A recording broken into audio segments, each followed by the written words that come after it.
Cada vez que hablas con ChatGPT, estás hablando con un mini cerebro.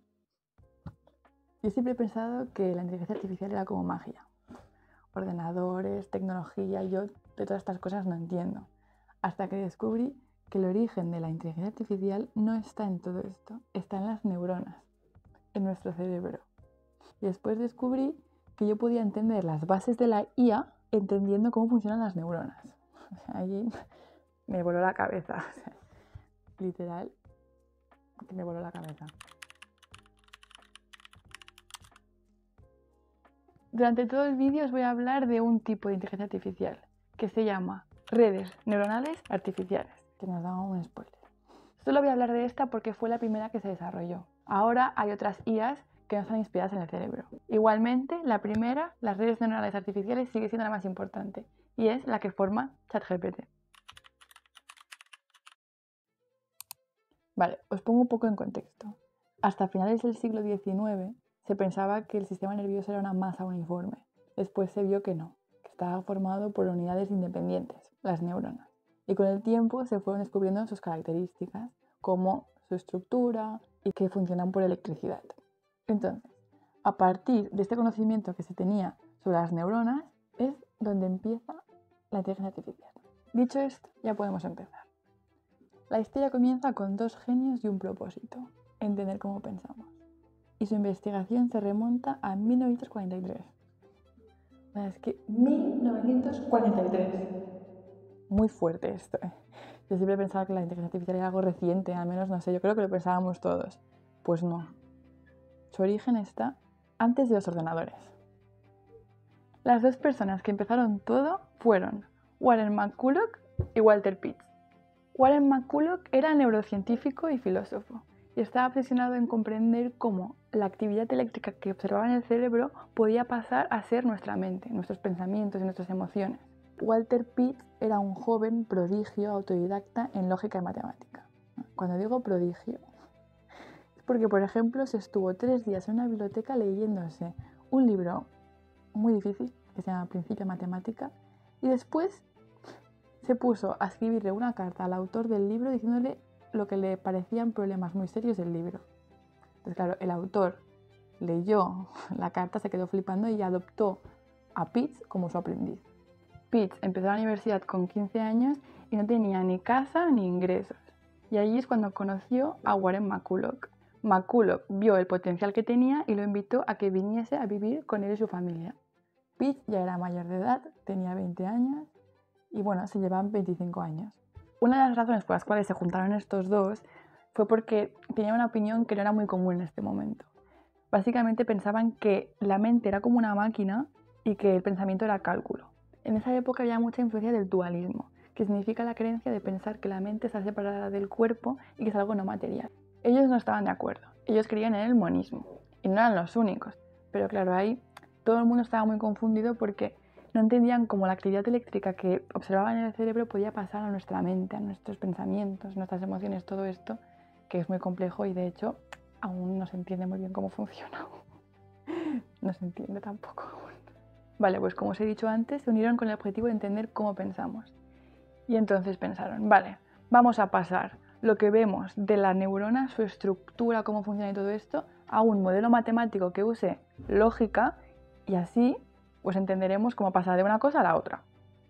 Aquí fue donde se juntaron esas dos ramas de la ciencia. O sea, aquí inició todo.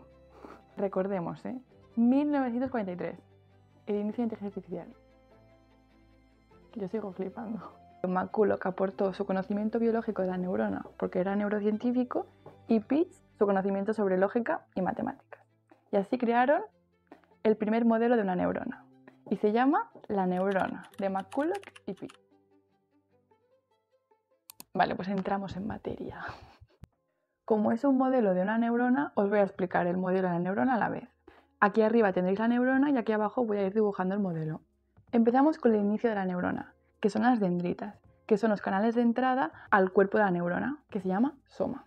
A partir del soma sale un canal de salida, que se llama axón. Este axón tiene ramificaciones. Estas ramificaciones se unen a las dendritas de otras neuronas, y así haciendo una cadena, y de la cadena una red, porque todo se une con todo. Es una red hiperconectada.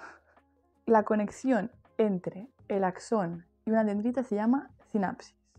En las neuronas biológicas, las sinapsis pueden ser excitadoras o inhibidoras. Que sean excitadoras significa que intervienen en la excitación de la neurona siguiente e inhibidoras en la inhibición. En el modelo, en cambio, no se complican y hacen que todas las sinapsis sean excitadoras y lo representan como un +1. Para que se produzca la sinapsis, la neurona se tiene que activar. Si no se activa, entonces la sinapsis no ocurre y equivale a 0. De la misma manera que a las neuronas siguientes les llega unos y ceros, a esta neurona también le llegará unos y ceros en los inputs, en los canales de entrada, en las dendritas. La neurona va a coger todos estos inputs y los va a sumar. Si la suma llega a un umbral, o sea, a un límite, entonces la neurona se activa. Y cuando se activa, entonces se hace la sinapsis. El umbral es un número que nosotros determinamos. Os estoy diciendo que en el modelo se hace una función matemática. Y me diréis, vale, ¿y en la neurona pasa lo mismo? No del todo, pero los mismos principios. En la neurona biológica lo que pasa es que la sinapsis hace que cambie un voltaje. Y este voltaje puede cambiar hacia arriba o hacia abajo dependiendo si la sinapsis ha sido excitadora o inhibidora. Entonces, cuando este voltaje pasa un umbral es cuando la neurona se activa. De la misma manera nos hace una operación, pero casi. Cuando se activa, decimos en la neurona biológica que se activa el potencial de acción.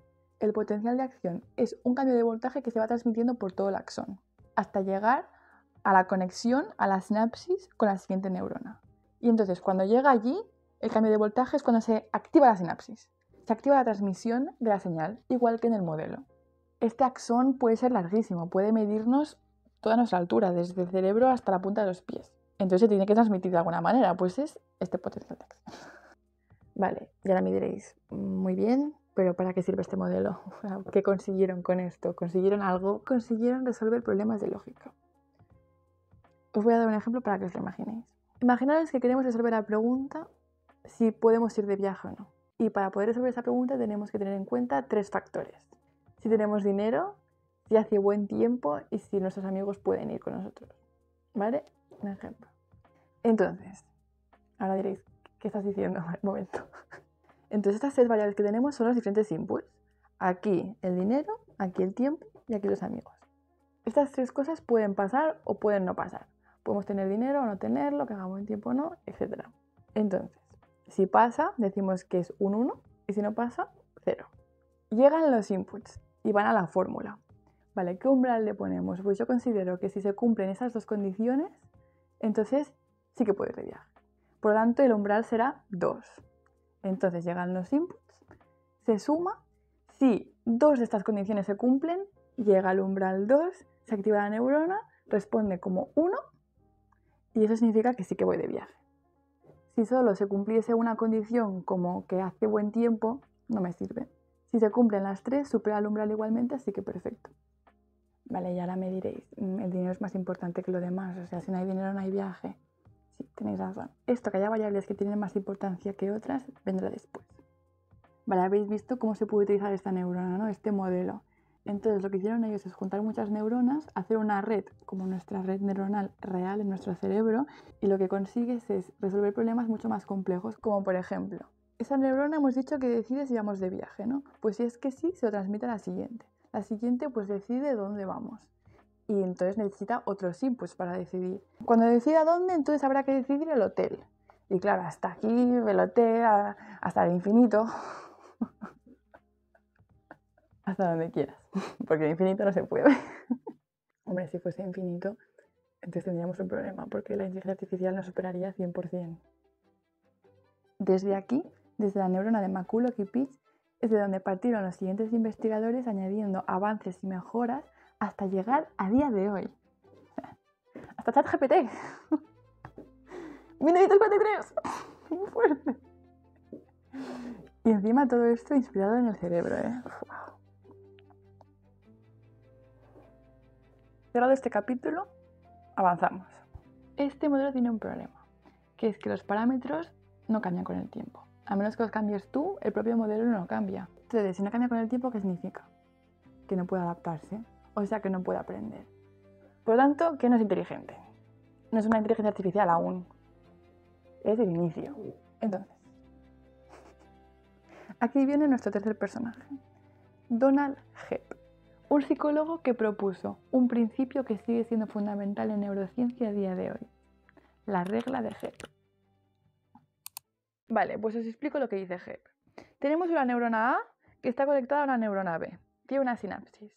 Cuando la neurona A activa repetidamente la neurona B, o sea, que aparte de hacer sinapsis también la activa, su conexión se fortalece.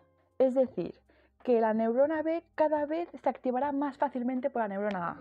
Este principio lo hemos podido demostrar con microscopios. Se ha visto que cuando una neurona es activada repetidamente, genera más sitios donde se puede hacer sinapsis con la neurona A. En esta imagen se puede ver, esto es una dendrita y los botoncitos que salen de la dendrita son las zonas donde se hace sinapsis con la neurona A. Y veis cómo está la dendrita antes y después de que haya sido repetidamente activada. O sea que la dendrita ha cambiado. Esto se llama plasticidad neuronal o plasticidad sináptica. La plasticidad sináptica es uno de los procesos, si no el más importante del aprendizaje. ¿Cómo puede ser que estos cambios en la dendrita hagan que aprendamos? Pues os voy a poner un ejemplo. Imaginaros que queremos aprender a hacer un saque de vóley, ¿vale? Porque a mí me costó mucho aprenderlo. Pues tendremos que entrenar, ¿no? Practicar. Pues cada vez que lo practiquemos habrán conexiones que se estarán fortaleciendo. Como por ejemplo el input visual de tú ver la pelota y el output de tú mover el brazo, estos son neuronas diferentes que se conectan y como se estarán activando repetidamente porque tú estás practicando, pasará esto de que habrán más zonas de sinapsis donde se conecta la neurona anterior y entonces se hace una conexión más fuerte donde ahora tú ves la pelota y mueves el brazo de manera inconsciente sin pensar porque se ha hecho una conexión fuerte. Es como que has establecido Así establecemos un aprendizaje para que la próxima vez que quieras hacer un saque de vóley no tengas que volver a practicarlo y ya te salga bien.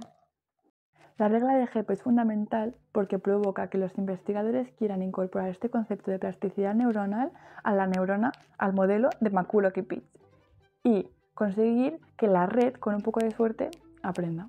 Aquí viene nuestro cuarto personaje, Frank Rosenblatt, un psicólogo a quien se le ocurrió la idea de cómo incorporar la regla de Hebb a la neurona de McCulloch-Pitts. Y en el 1958, Frank presenta el perceptrón. Él introdujo el concepto de pesos, un valor asociado a cada conexión entre dos neuronas, y representa la importancia que tiene esa conexión para el resultado final. ¿Os acordáis cuando os he dicho que hay inputs más importantes que otros a la hora de decidir? Con el ejemplo del viaje era que el dinero era más importante que el resto de variables. Pues el peso era lo que nos faltaba antes. Se pone un número en la conexión, en la línea de la dendrita. Cuando queremos representar un peso ponemos una W porque es weight, peso en inglés. En cada conexión habría una W diferente. En la neurona de McCulloch-Pitts pues pondríamos, vale, el dinero pues el peso sería un 2, amigos, vamos a decirle un 1,5 y en el tiempo no es tan importante, pues un 1. La fórmula que se hacía en el soma cambia un poquito.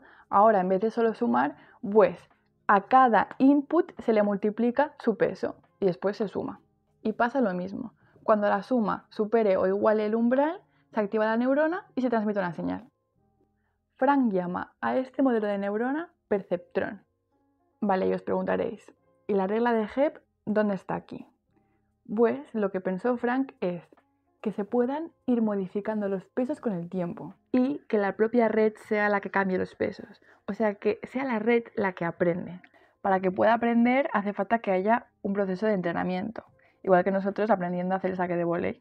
Este proceso de entrenamiento es donde se cambian los pesos. Para entrenar una red neuronal artificial lo que tiene que pasar es que la red me dé respuestas y yo decirle si son correctas o incorrectas. Si son incorrectas, ¿cuál sería la correcta? Vamos al ejemplo de nuestra neurona que decide nuestros viajes. Entonces, tenemos esta red que ha escogido este hotel. Yo le digo, vale, este hotel es incorrecto. Yo hubiese escogido este otro. Entonces lo comparará y que verá que la diferencia es el precio, por ejemplo. Pues entonces, ¿qué hace la red neuronal para aprender? Pues va al input del dinero que ayudaba a decidir el hotel y aumenta el peso. O sea, que hace que esa conexión entre la neurona que decide el presupuesto y la neurona del hotel sea más importante. Podemos decir que aumente de importancia o simplemente que se tiene más en cuenta a la hora de decidir. La hipótesis de Frank fue que añadiendo estos pesos y modificándolos para poder ajustarlos, conseguiríamos que la red neuronal aprendiese. Ahora falta demostrarlo. Para demostrarlo construyó una máquina, Mark I Perceptron.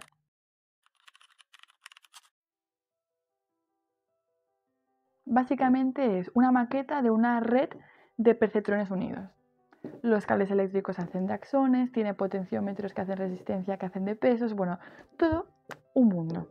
Y si queréis entender cómo funciona, pues lo tenéis en el segundo vídeo, donde explicaré cómo funciona Mark I Perceptron, algunas aplicaciones que ahora tiene la inteligencia artificial, las redes neuronales y, bueno, si os interesa más el tema. Os tengo que hacer un spoiler del siguiente vídeo y deciros que esta máquina consiguió aprender. ¿Por qué os digo esto? Porque tenéis que saber que el perceptrón ahora es la base de todas las redes neuronales artificiales hasta el día de hoy. Los pesos, el concepto de pesos, estará presente en todas. Lo podríamos imaginar como que el perceptrón es un ladrillo y ahora a partir de este ladrillo se construyen rascacielos de redes neuronales artificiales como el ChatGPT. Por eso os he dicho al principio del vídeo que cuando habláis con ChatGPT habláis con un mini cerebro. El cerebro tiene muchas más neuronas. Por eso es mini. Bueno, supongo que os habéis dado cuenta que a mí esta historia me parece muy fuerte. Es algo que yo no daba por hecho. No daba por hecho que estuviese inspirado en el cerebro. Pero claro, es que si te paras a pensar, tiene todo el sentido. Tiene todo el sentido que se inspirase en el cerebro. Porque que el cerebro esté estructurado así, que tenga este funcionamiento, o sea, es por algo, ¿no? Por alguna razón. Es la estructura óptima y el funcionamiento óptimo para que funcione así. Es que todo, no sé, esto es para pensar.